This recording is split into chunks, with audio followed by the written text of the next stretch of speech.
Pregnancy గురించి ప్రయత్నించుకోవడానికి correct days ఏముంటాయి? ఈ విషయం గురించి మనం ఈరోజు మాట్లాడుకుందాము. ఇలాంటి ఇన్ఫర్మేషన్స్ అనేవి మీకు ఇంకా కావాలి అంటే లైక్ చేసి సబ్స్క్రైబ్ చేయండి. హలో అండి, నేను doctor Maitri, gynaecologist and fertility expert, Maitrishri fertility centre and maternity, Hyderabad. Pregnancy గురించి ప్రయత్నిస్తున్నప్పుడు ఈ డేస్ అనేది చాలా ఇంపార్టెంట్. ఏ టైంలో ప్రయత్నించుకుంటే ప్రెగ్నెన్సీ ఛాన్సెస్ అనేవి హయ్యెస్ట్ ఉంటాయి.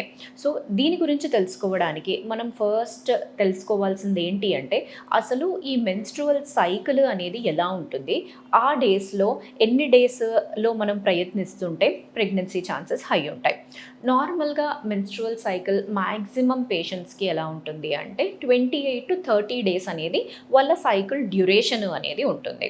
సో ఇలా 28 to 30 డేస్ అనేది జనరల్గా చాలామందికి ఉంటుంది. ఇంకా వేరీడ్గా మనం చూస్తున్నప్పుడు 28 to 35 మధ్యలో చాలామందివి వేరీ అయి ఉంటుంది. బట్ ఇవన్నీ రెగ్యులర్ సైకిల్స్ ఉన్న వాళ్ళకి. ఇర్రెగ్యులర్ సైకిల్స్ ఉన్న వాళ్ళకి మాత్రము ఈ డేస్ అనేది మనం అంత పర్టిక్యులర్గా చెప్పలేము. సో రెగ్యులర్ సైకిల్స్ గురించి మనం మాట్లాడుకుంటున్నప్పుడు 28 to 30 డేస్ అనేది మనము డే 1 అనేది ఏది కన్సిడర్ చేయాలి. ఏ రోజైతే బ్లీడింగ్ అనేది స్టార్ట్ అవుతుందో అది డే 1 అన్నట్టుగా కన్సిడర్ చేయాలి. సో ఇలా మనం చూసుకుంటూ పోతున్నప్పుడు ఓవ్యులేషన్ అనేది ఎప్పుడు జరుగుతుంది అంటే, ఓవ్యులేషన్ అంటే అండాశయం నుంచి అండం విడుదల అయ్యేదనేది ఎప్పుడు అవుతుంది. సో ఇది నెక్స్ట్ డేట్ అనేది వచ్చే కన్నా 14 డేస్ ముందు ఓవ్యులేషన్ అనేది జరుగుతుంది.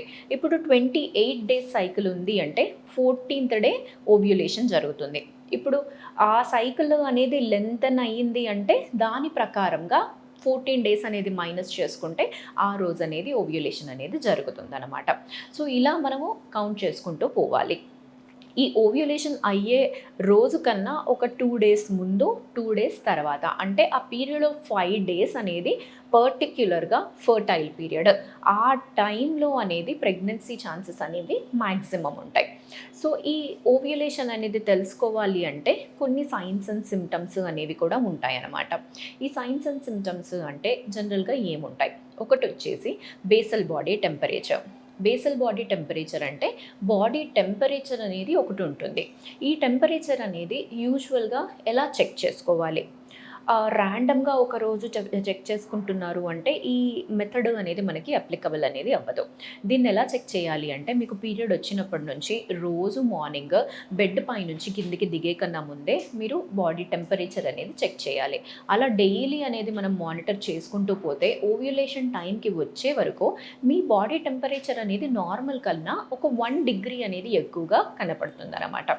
సో ఇలా ఆ బాడీ టెంపరేచర్ అనేది మానిటర్ చేసుకోవాలి. నెక్స్ట్ వచ్చేసి సర్వైకల్ చేంజెస్. అంటే సర్విక్స్ ఏది అయితే ఉంటుందో ఈ గర్భసంచికి కింద పార్ట్ ఓపెనింగ్, ఆ మౌత్ అనేది సర్విక్స్. సో ఈ సర్విక్స్లో కొన్ని చేంజెస్ అనేవి జరుగుతూ ఉంటాయి. ఓవ్యులేషన్ టైంలో ఈ సర్విక్స్ అనేది చాలా సాఫ్ట్గా అవుతుంది. తర్వాత దాని నుంచి మ్యూకస్ అనేది ఎక్కువగా సెక్రేట్ అవుతుంది. ఆ మ్యూకస్ ఎలా ఉంటుంది అంటే ఎక్కువ క్వాంటిటీ ఉంటుంది, వాటరీ కన్సిస్టెన్సీ, కొంచెం జిగటలాగా ఉంటుంది. దాన్ని బ్రేక్ చేయడానికి మీరు ప్రయత్నించారు అంటే అంత ఈజీగా అనేది ఆ మ్యూకస్ అనేది బ్రేక్ అవ్వదు. ఆల్మోస్ట్ ఒక 8 to 10 సెంటీమీటర్స్ అనేది కూడా అది స్ట్రెచ్ అవుతుంది. సో ఇలాంటి మ్యూకస్ అనేది ఓవ్యులేషన్లో ఎక్కువగా ఉంటుంది. ఇది ఏంటి అంటే భార్యాభర్త కలిసినప్పుడు ల్యూబ్రికేషన్ లాగా యాక్ట్ చేస్తుంది అండ్ స్పర్మ్స్కి న్యూట్రిషన్ లాగా కూడా యాక్ట్ చేస్తుంది అన్నమాట. తర్వాత వచ్చేసి ఓవ్యులేషన్ అయిపోయిన తర్వాత ఈ మ్యూకస్ అనేది చాలా తక్కువైపోతుంది, క్వాంటిటీ తగ్గుతుంది, అది ఈజీగా బ్రేక్ అవుతుంది. అంటే ఇలాంటి మ్యూకస్ అనేది మీరు చూసారు, ఇలాంటి తెల్లబట్ట అనేది చూసారంటే అది ఆల్రెడీ ఓవ్యులేషన్ అయిపోయింది అన్నట్టుగా అర్థం చేసుకోవాలన్నమాట. నెక్స్ట్ ఇంకొన్ని ఫీచర్స్ వచ్చేసి బ్రెస్ట్ టెండర్నెస్. బ్రెస్ట్ ఏదైతే ఉంటుందో ఓవ్యులేషన్ టైంలో కొంచెం టెండర్గా ఉంటుంది, ఎంగార్జ్డ్గా కూడా అనిపిస్తుంది. తర్వాత వచ్చేసి కొందరికి కడుపులో పెయిన్ అనేది వస్తుంది, కింద భాగంలో నొప్పిగా అనిపిస్తుంది. అంటే ఓవ్యులేషన్ ఆ ఓవరీ నుంచి, అండాశయం నుంచి అండం అనేది విడుదల అవ్వాలంటే అది కొంచెం రప్చర్ అనేది జరగాలన్నమాట.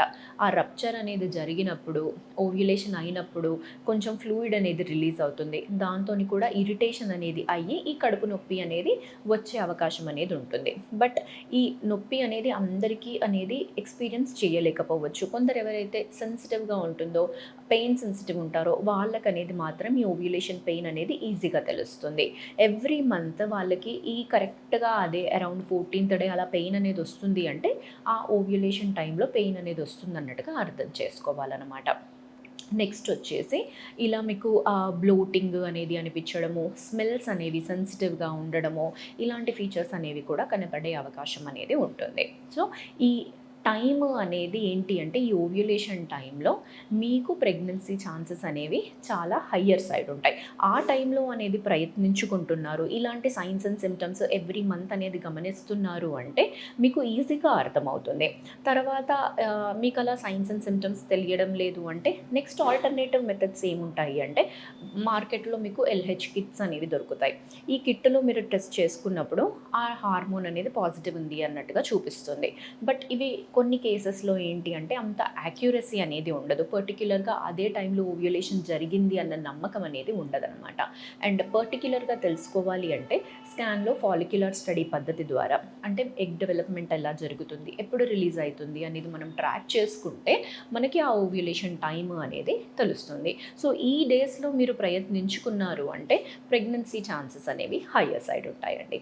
Thank you.